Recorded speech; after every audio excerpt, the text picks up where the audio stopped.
या सांप्रतच्या शतकात संत रूप गोदे व्रत आपण पूर आलात साईनाथा निश्चय.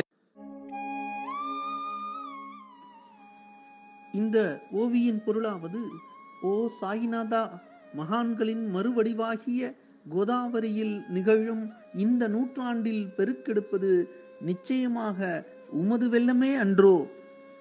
இந்த ஓவியில் ஏற்கனவே ஓவி 43 கண்டவாறு ஒரு நூற்றாண்டில் ஒரு குறிப்பிடப்பட்ட அவதார நோக்கம் கொண்டு பரம்பொருளே பாபாவாக அவதரித்துள்ளார் என்பதை தாஸ்கனு மகராஜ் குறிப்பிடுகின்றார். அதை நிச்சயமாக என்று சொல்வதன் வாயிலாக பாபா சாக்ஷாத் பரம்பொருளே என்று உறுதிபட தாஸ்கனு மகராஜ் அவர்கள் இங்கு குறிப்பிடுகின்றார். ஜெய் சாய்ராம்.